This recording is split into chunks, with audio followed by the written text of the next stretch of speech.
आज इस वीडियो में मैं आपको रैंप, मोशन स्केच और ट्रिम पाथ के बारे में बताऊंगा। तो सबसे पहले मैं आपको रैंप बता देता हूं। तो यहाँ मैं न्यू कंपोजिशन ले लेता हूं। न्यू कंपोजिशन जो भी साइज़ आपको रखना है वो साइज़ आप रख लीजिए। फ्रेम रेट, बैकग्राउंड कलर जो भी आपको लेना है वो ले लीजिए। फाइल नेम आप यहाँ पर दे सकते हैं। मैंने यहाँ पर ओके किया हुआ है। रैंप जो होता है वो एक्चुअली ग्रेडियंट कमांड होता है। ग्रेडियंट रैंप भी बोलते हैं। जैसे इसमें ये सॉलिड कलर, सिंगल कलर आ रहा है। मैं चाहता हूँ बैकग्राउंड में कुछ मल्टी कलर का बैकग्राउंड आए और उसमें कुछ मोशंस भी हो। तो उसके लिए यहाँ सबसे पहले मैं एक साइज़ ले लेता हूँ। ये रेक्टेंगल ले लिया मैंने। रेक्टेंगल पे क्लिक किया और इसको ऐसे ड्रैग कर दिया। जैसे ही मैं रेक्टेंगल ड्रैग करता हूँ तो यहाँ पर देखो ये शेप आ जाता है। ठीक है ना। अब इस शेप को आने के बाद यहाँ पर मैं टाइप करता हूँ इफेक्ट में रैंप। ये तो ये देखिए रैंप टाइप करने पे यहाँ पर ये आ जाएगा। आप इसे ऐसे क्लिक करके इसके ऊपर ड्रैग कर दीजिए। जैसे ही आप इसके ऊपर ड्रैग करेंगे तो यहाँ पर ये देखिए ये ग्रेडियंट रैंप के ये कलर शेड आ गए हैं। ठीक है।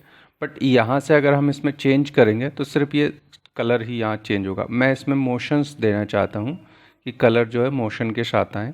तो आप यहाँ पर इसके जो टाइमलाइन है, जो लेयर सेट होती जहाँ पर, वहाँ पर क्लिक करेंगे एरो में और यहाँ पर इफेक्ट में क्लिक करेंगे तो ये देखिए ये रैंप यहाँ पर शो हो रहा है। तो अब इस रैंप में आप क्लिक करेंगे तो जितने भी यहाँ पर ऑप्शंस है वो सारे यहाँ पर दिखने लगेंगे।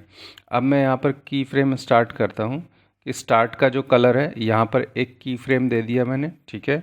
और एंड का जो कलर है यहाँ पर भी एक की फ्रेम दे दिया मैंने और इसे मैंने 2 सेकेंड के आसपास ले करके गया और यहाँ पर फिर से की फ्रेम स्टार्ट में और एंड में दे दिया। अब यहाँ पर मैं चेंजेस कर देता हूँ कलर का। तो जो स्टार्ट कलर है वो मैं यहाँ पर क्लिक करके जो भी मुझे कलर देना है वो कलर मैं यहाँ पर दे देता हूँ। ठीक है।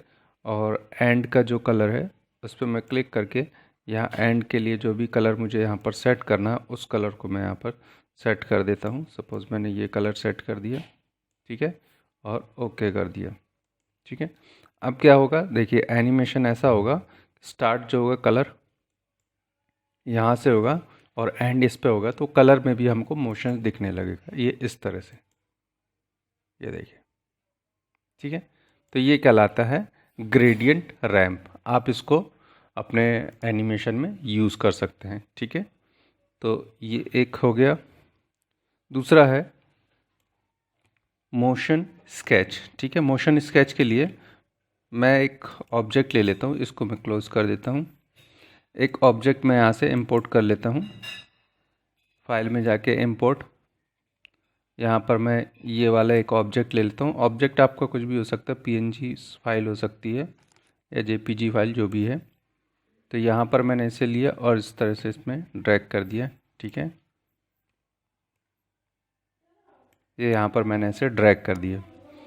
अब इसको मैं यहाँ से यहाँ पर रख लेता हूँ। अब मैं मोशन स्केच पे जाता हूँ। मोशन स्केच एक्चुअली क्या है पहले मैं आपको वो समझा देता हूँ। मोशन स्केच ये है, एक तरह का पाथ हो जाता है और उस पाथ पे ही ये जो हमारा ऑब्जेक्ट है वो मूव करता है। अभी जैसे हमको इसमें पोजीशन देनी होगी तो हम क्या करते हैं, डायरेक्ट यहाँ से पोजीशन में जा कर के और फिर की फ्रेम जनरेट करते हैं और उसके बाद हम इसमें पोजीशन देते हैं। सॉरी, ये तो ये जो पाथ बना हुआ है, ये पाथ इसी पे ये मोशन मूव हो रहा है। ठीक है ना। तो ये देखो इस पाथ को हम एडिट कर सकते हैं इस तरह से। ठीक है। ये तो एडिट हो रहा है बट हम इस तरह का पाथ अगर क्रिएट करना चाहें ऐसा ड्रॉ करके तो वो कहलाता है मोशन स्केच। ठीक है। तो उसके लिए मैं वापस कंट्रोल Z कर देता हूँ। ठीक है। और इसको यहाँ रख लेता हूँ और विंडो में चलते हैं। विंडो में यहाँ पर हम ये देखिए मोशन स्केच का एक कमांड दिया है, इसे क्लिक करेंगे और यहाँ पर ये ऑब्जेक्ट सेलेक्ट रहेगा। यहाँ पर कैप्चर स्पीड दिया हुआ 100% बाय डिफ़ॉल्ट रहती है, स्मूथिंग दिया है 1%। आपको करना है स्टार्ट कैप्चर। जैसे आप स्टार्ट कैप्चर पर क्लिक करेंगे, ये यहाँ पर टाइमलाइन स्टार्ट हो जाएगी और आप यहाँ ड्रॉ करना स्टार्ट कर देंगे। तो मैंने किया स्टार्ट कैप्चर और ये देखो, ये मैंने यहाँ से ये स्टार्ट किया और ये यहाँ एंड कर दिया। ठीक है, तो देखो अपने आप की फ्रेम बन गई। अब मैं इसको प्ले करके देखूँगा तो देखो ये इस तरह से, ये इस तरह से। तो ये आप समझ गए कि किस तरह से होता है। मोशन स्केच में क्या होता है, ऑब्जेक्ट आपको सेलेक्ट करना पड़ता है और यहाँ से आप स्केच बना सकते हैं किसी तरह का भी।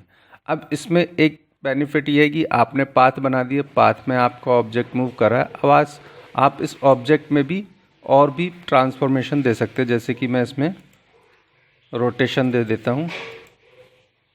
यहाँ पर रोटेशन के लिए मैंने यहाँ पर क्लिक किया और यहाँ 1 सेकेंड में यहाँ पर जब ये आए तो फिर रोटेशन दे दिया।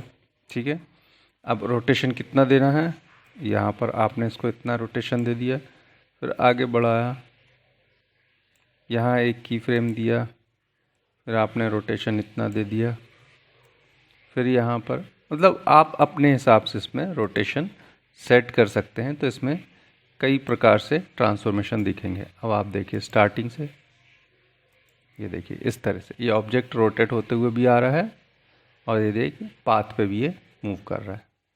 तो ये हो गया हमारा मोशन स्केच।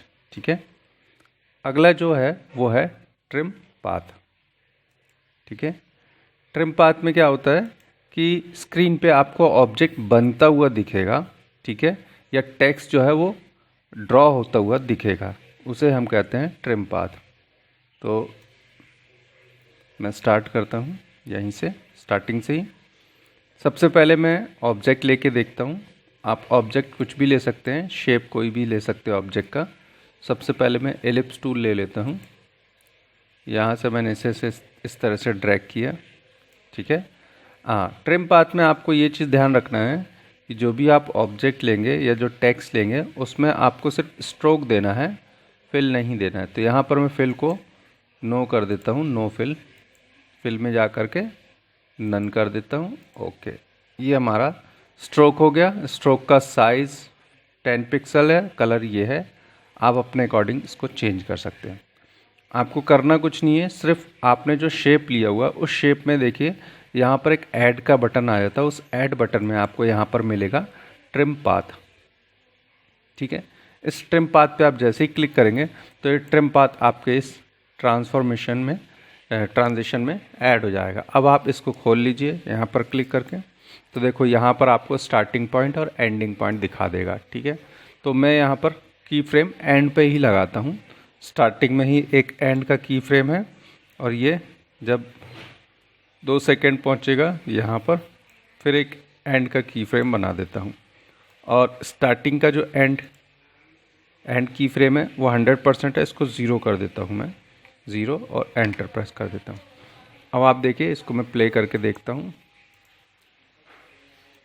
ये देखिए इस तरह से मतलब ऑब्जेक्ट बनता हुआ दिखाई दे रहा। अब ये तो ये ट्रिम पाथ आपको समझ में आ गया कि इस तरह से हमको एक ऑब्जेक्ट, एक कमांड मिल जाता है ट्रिम पाथ का, जिसमें हम स्टार्टिंग और एंडिंग में चेंजेस करके कुछ इस तरह का मोशन देख सकते हैं। अब यही सेम चीज़ अगर हमको टेक्स्ट में अप्लाई करना है तो किस तरह से अप्लाई करेंगे। टेक्स्ट में अप्लाई करने के लिए हम यहाँ पर टेक्स्ट टाइप कर लेते हैं। ये मैंने टेक्स्ट टाइप किया,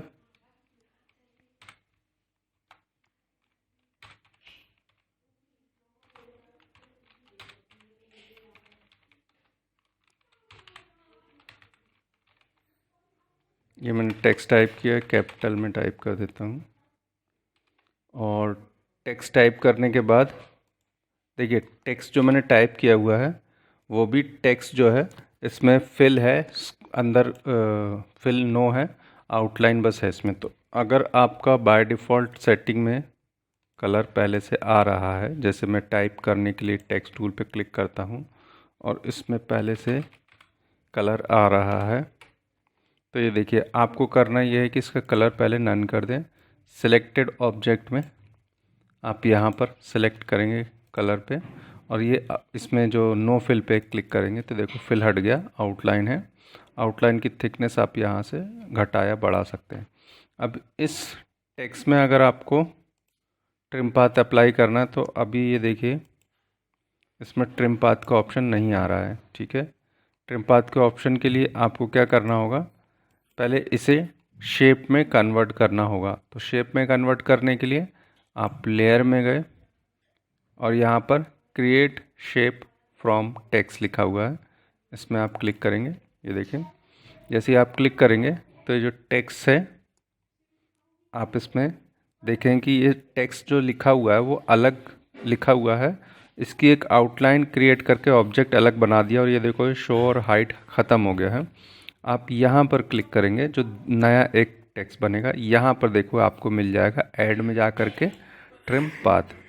अब आप ट्रिम पाथ में देखेंगे आपका ये ट्रिम पाथ आ गया और स्टार्टिंग और एंडिंग पोजीशन अब आप यहाँ पर चेंज कर सकते हैं। जैसे मैंने यहाँ पर एंड पे की फ्रेम लगाया और यहाँ 2 पे फिर की फ्रेम लगाया, स्टार्टिंग पे आकर के की फ्रेम को मैंने 0 कर दिया इस तरह से। अब आप आउटपुट देख लीजिए, ये देखिए इस तरह से ये टेक्स्ट बन करके तैयार हो रहा है। तो ये आपको समझ में आ गया। अब आप अपने प्रोजेक्ट में इसको चाहें तो यूज़ करके देख लीजिए, आपको मेन ये समझ में आ गया कि किस तरह से बनता है। तो यहाँ पर मैंने आपको 3 चीज़ें बता दी। सबसे पहले मैंने आपको रैंप बताया, रैंप से ये इस तरह के ग्रेडियंट बैकग्राउंड हम ले सकते हैं। सेकेंड मैंने आपको इसमें मोशन स्केच बताया जो कि आपको विंडो में यहाँ पर क्लिक करने पे मिल जाएगा। ऑब्जेक्ट आपका सिलेक्ट रहनी चाहिए और आप इस तरह से इसमें मोशन स्केच बना सकते हैं, तो जो भी आपका ऑब्जेक्ट है वो उस पाथ पे ही मूव करेगा। फिर उसके बाद मैंने आपको ट्रिम पाथ बताया। ट्रिम पाथ पहले मैंने आपको ऑब्जेक्ट या शेप में बताया पहले, फिर उसके बाद मैंने आपको ट्रिम पाथ जो है वो टेक्स्ट में बताया। तो इस वीडियो में इतना ही। आप इसकी अच्छे से प्रैक्टिस कीजिए और अपने प्रोजेक्ट में इसको यूज़ कीजिए। ठीक है, तब तक के लिए बाय।